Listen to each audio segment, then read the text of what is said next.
Good morning. हम देख रहे हैं इकाई योजना। आज हम देखेंगे इकाई योजना के प्रकार। इकाई योजना दो प्रकार की होती है।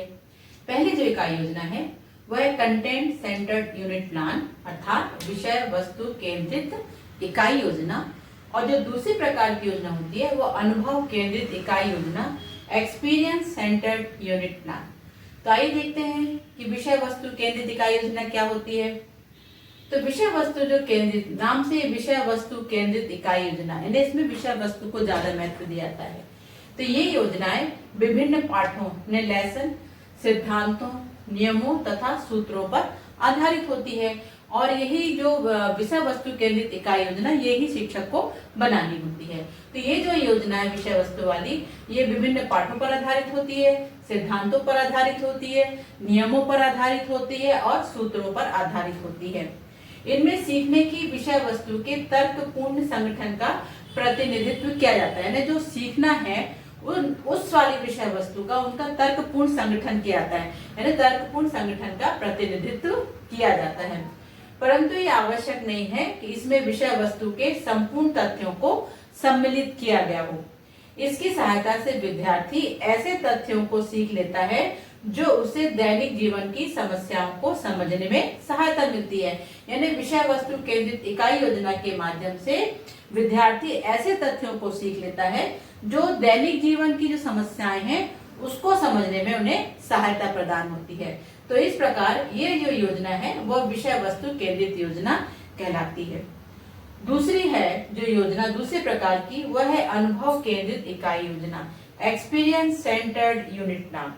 इसमें क्या होता है, इसमें विषय वस्तु का चयन समस्या हल करने की योग्यता को विकसित करने वाले अनुभवों के आधार पर किया जाता है।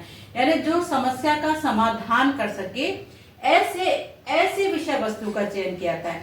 तो ऐसा चयन कब कर सकते हैं, एक्सपीरियंस के आधार पर, जब व्यक्ति को एक्सपीरियंस होगा अनुभव के आधार पर ऐसे विषय वस्तु का चयन किया जाता है जो किसी समस्या का समाधान कर सके। अनुभव केंद्रित इकाई योजना में क्रियाओं का अधिक समावेश होता है, जिसमें समय भी अधिक लगता है और इसकी योजना बनाने में अधिक कठिनाई होती है।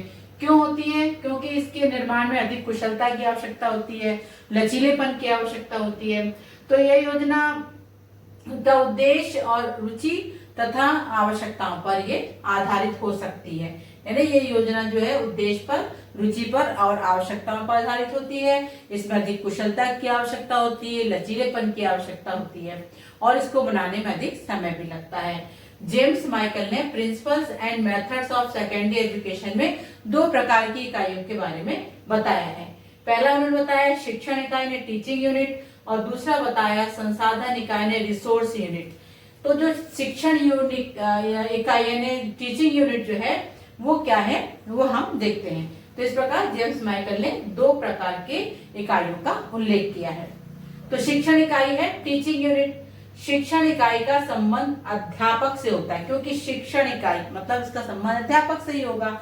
तो इसका संबंध अध्यापक से होता है और इसका निर्माण एवं उपयोग अध्यापक द्वारा ही किया जाता है, जिसकी सहायता से वह पाठ्य वस्तु का शिक्षण करता है। जो यूनिट प्लान बनना है वो इसी शिक्षण टीचिंग यूनिट के आधार पर बनेगा।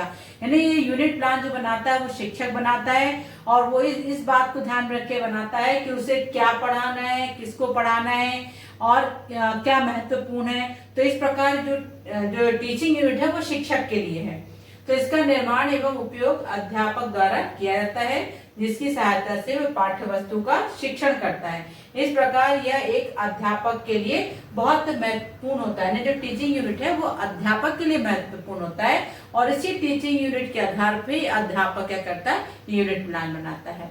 तो आज बस यहीं तक, मिलते हैं अगले वीडियो में दूसरे संसाधन इकाई में। दूसरी जो यूनिट है, दो प्रकार की जो इकाइयां हैं जिसमें हमने अभी देखी शिक्षण इकाई, अब हम देखेंगे संसाधन इकाई। तो आप मिलते हैं अगले वीडियो में संसाधन इकाई को लेके। तो बने रहिए मेरे साथ। Thank you.